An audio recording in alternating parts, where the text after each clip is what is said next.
Carolina, mahasiswi SMBA 43 UGM Yogyakarta. Good people, pernah gak sih merasa stres ketika memimpin suatu tim? Merasa capek banget fisik dan batinnya. Merasa, pokoknya itu capek banget deh. Terus setiap kali kita ngerasa gagal, kita tuh nyalahin tim kita. Gimana sih dengan tim aku ini? Masa tugas gampang banget kayak gini mereka nggak bisa? Si Sam tuh, udah aku email loh dari minggu kemarin. Gak ada satupun responnya. Udah tahu dong date-nya itu adalah minggu ini. Gara-gara mereka nih aku diomelin sama bosku. Capek aku sama mereka. Bisa gila aku lama-lama di sini. Good people, udah emosi banget dong pastinya. Karena kita nggak bisa mengendalikan emosi kita, impact-nya malah ke orang lain nih, ke tim kita sendiri. Gimana dong?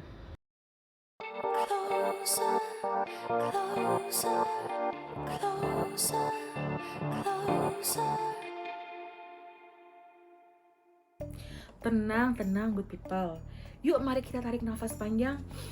Keluarkan, inhale, exhale. Mari waktunya kita belajar cara mengelola emosi diri kita supaya kita tidak stres lagi dan pastinya mampu memimpin tim kita dengan baik.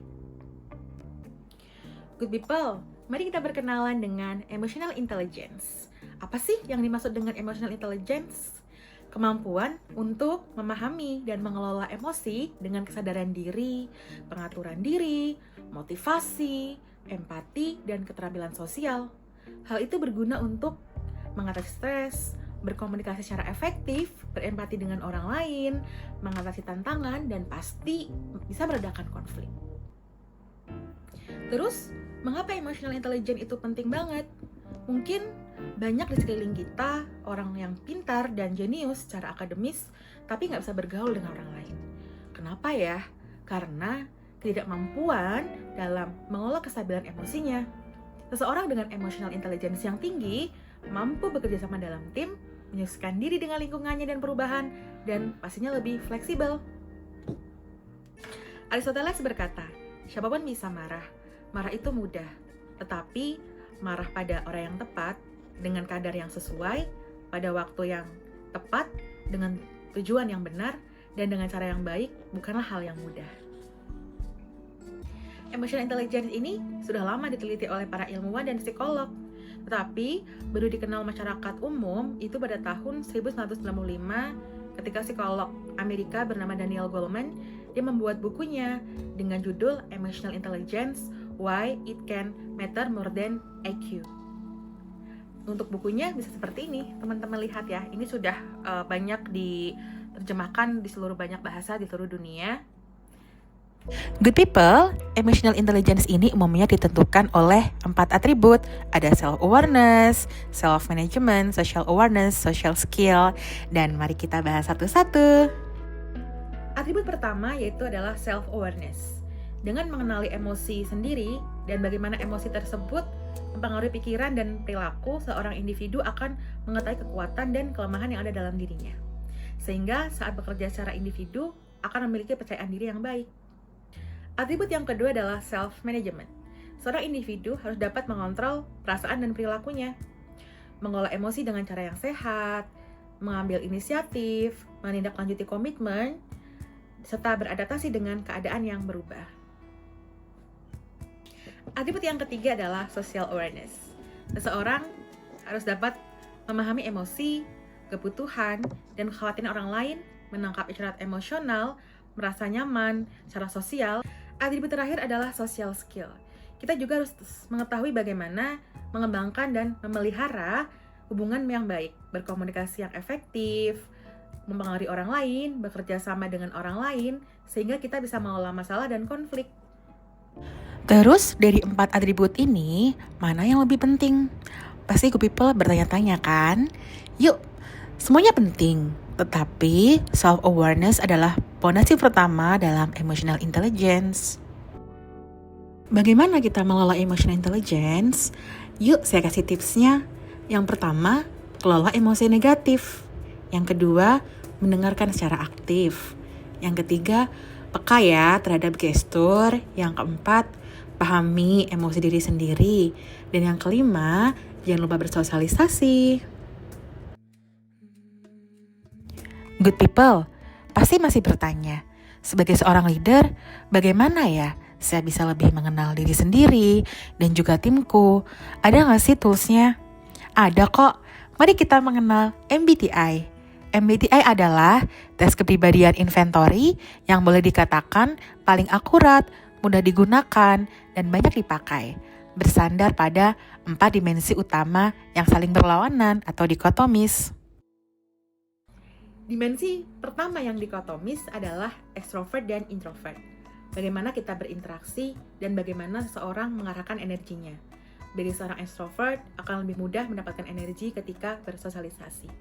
Tapi bagi seorang introvert akan mudah mendapatkan energi ketika melakukan sesuatu sendirian. Dimensi yang kedua adalah jenis informasi yang kita perhatikan. Biasanya ada sensing, yaitu adalah kita apakah lebih mudah mengamati, dan juga ada intuition, yaitu menggunakan intuisi kita. Dimensi yang ketiga adalah bagaimana kita membuat keputusan. Di situ adalah dengan thinking, yaitu dengan menggunakan data, fakta, ataukah menggunakan feeling. Dimensi yang terakhir adalah apakah kita lebih suka hidup yang terstruktur, judging, atau dengan yang lebih spontan, perceiving.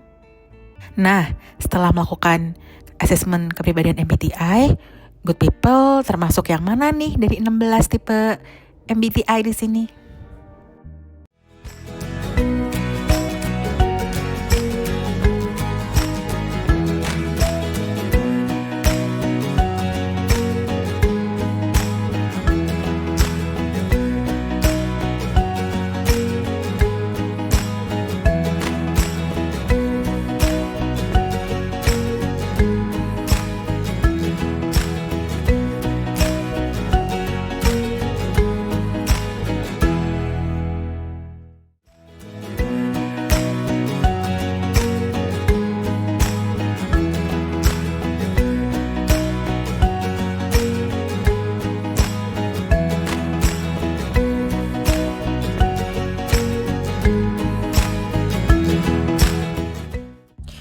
Sebagai seorang leader, ketika kita mau memberikan feedback kepada tim kita, usahakan ya sesuai kepribadian MBTI-nya dari tim kita.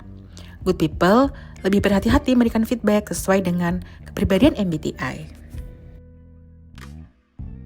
Nah, good people bisa dilihat ya, contohnya bagi INFP, ISFP, dan INFP, itu mereka akan sangat-sangat sulit ketika mereka mendapatkan kritik. Mudahnya mereka mudah baperan.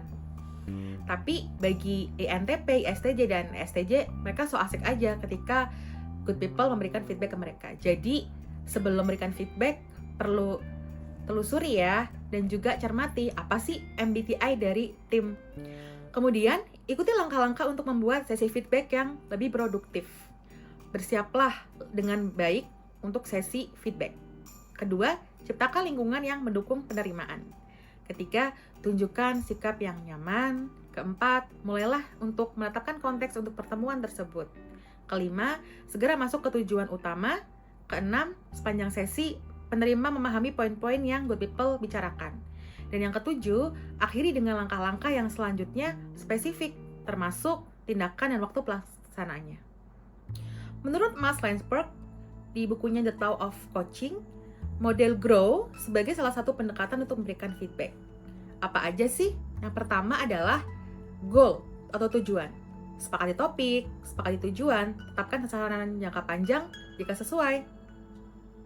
Yang kedua adalah reality atau realitas, yaitu adalah mengajak tim kita untuk self-assessment, kemudian berikan contoh yang spesifik, periksa lagi asumsi kita, dan singkirkan data-data yang tidak relevan.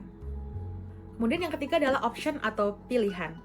Jelajahi semua alternatif pilihan yang ada, kemudian meminta saran juga ke tim kita, berikan saran dengan hati-hati. Wrap up atau penutup.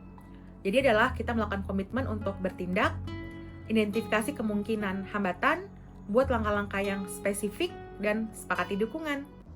Good people, setelah kita mampu mengenal dan mengolah emosi diri kita, dan juga kita mengetahui kepribadian tim kita akan mendapatkan manfaat. Apa aja sih manfaatnya? Manfaat yang pertama adalah tim yang kompak. Seorang leader yang cerdas secara emosi akan lebih baik dalam berkomunikasi, terbuka untuk ide, mendengarkan ide orang lain, cenderung perhatian, bijaksana, dan hormat di dalam tim. Manfaat yang kedua adalah lingkungan kerja yang harmonis. Membantu meningkatkan semangat kerja di kantor, budaya perusahaan juga cenderung lebih kuat ketika kantor dipenuhi oleh tim yang saling menghormati dan rukun. Terima kasih good people sudah mau belajar bersama saya, Herlina. Mohon dibukakan pintu maaf yang sedalam-dalamnya apabila ada salah kata atau kalimat yang kurang berkenan di hati good people. Sebagai leader, jangan pernah berhenti belajar ya. Learn, unlearn, dan relearn. Ada satu nasihat dari Ibnu Rashid, seorang ilmuwan dan juga seorang sufi. Barang siapa yang mau mengenal diri sendiri, maka dia akan mengenal Tuhannya.